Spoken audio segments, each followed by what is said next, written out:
السلام علیکم پیارے بچوں، آج ہم سبق احسان کی مشق کا سوال نمبر 1 پڑھیں گے۔ سوال نمبر 1 ہے، احسان سے کیا مراد ہے؟ قرآن مجید اور احادیث نبوی صلی اللہ علیہ وآلہ وسلم سے وضاحت کریں۔ پیارے بچوں، اس سوال کے بارے میں آج کے سبق میں ہم پڑھیں گے۔ بچوں، آپ کی اسلامیات کی کتاب کے صفحہ نمبر 55 پر یعنی 55 پر اگر آپ دیکھیں تو یہاں پر اس سوال کا جواب موجود ہے۔ پیارے بچوں، احسان کا مطلب کسی کے ساتھ نیکی کرنا، اچھا سلوک کرنا، بھلائی اور مہربانی کا برتاؤ کرنا ہے۔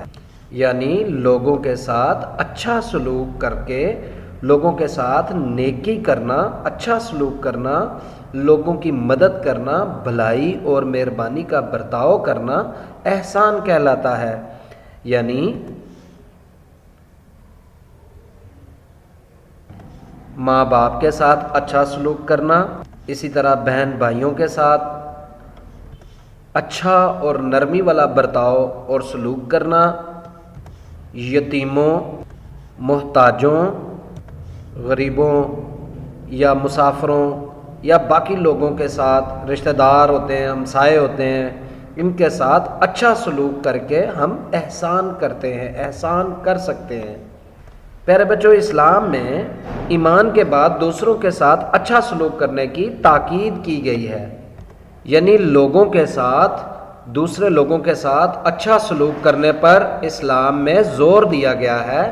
اسلام میں اس بات کا بار بار حکم دیا گیا ہے کہ لوگوں کے ساتھ اچھا سلوک کرو، مہربانی کا برتاؤ کرو، لوگوں کے ساتھ اچھائی اور بھلائی والا معاملہ کرو۔ اس بات پر زور دیا گیا ہے اسلام میں۔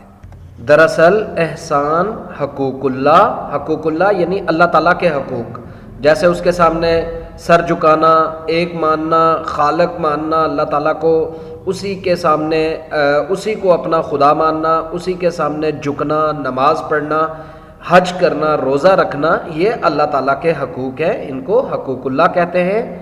اور اس کے ساتھ ساتھ حقوق العباد یعنی بندوں کے حقوق، یعنی لوگوں کے حقوق جو ہیں ان کو نہایت احسن انداز میں ادا کرنے کا ذریعہ ہے۔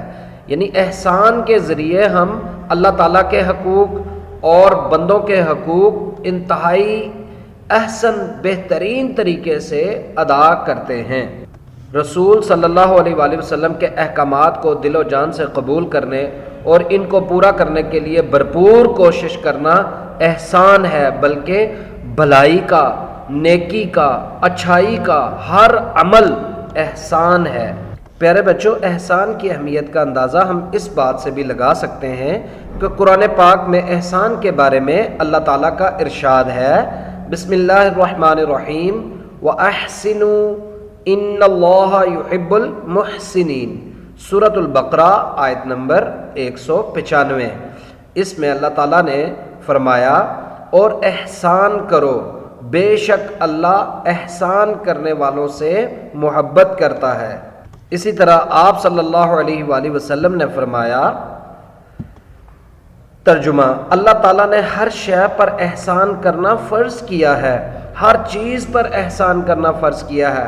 اگر تم کسی حلال جانور کو، مثلا بکری، گائے، بھینس وغیرہ کو ذبح کرنا چاہو تو بھی اچھائی اور خوبی کے ساتھ ذبح کرو، یعنی اس کو تکلیف نہ ہو، اس کو کسی قسم کی پریشانی نہ ہو۔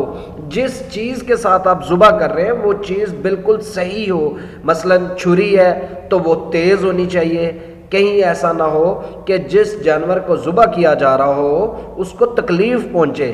یعنی آپ صلی اللہ علیہ وآلہ وسلم نے فرمایا کہ اگر جانور کو بھی حلال کرنا ہے تو اچھائی اور خوبی کے ساتھ اس کو ذبح کرو۔ تو پیارے بچوں، ہمیں اس بات کا اندازہ ہوتا ہے اس حدیث پاک سے کہ احسان جو ہے اس کی کتنی اہمیت ہے، کتنا اہم اور ضروری ہے۔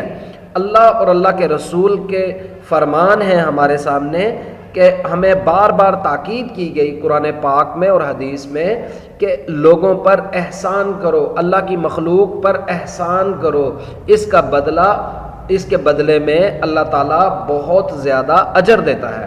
تو پیارے بچوں، ہمیں ہمیشہ اپنی زندگی کے تمام معاملات میں اس چیز کو دیکھنا ہوگا کہ ہم لوگوں کے ساتھ کس طرح پیش آتے ہیں، کس رویے کے ساتھ پیش آتے ہیں، اپنے ماں باپ، بہن بھائی، ہمسایوں، رشتہ داروں کے ساتھ، اور اس کے علاوہ معاشرے میں جو غریب، مسکین، یتیم لوگ ہیں ان کے ساتھ اچھا سلوک کریں۔ تو پیارے بچوں، اس سوال کو آپ اچھی طرح سے یاد کیجیے گا، اور جو سوالات آپ سے پوچھے جائیں گے ان کے مناسب جواب منتخب کیجیے گا۔ اللہ حافظ۔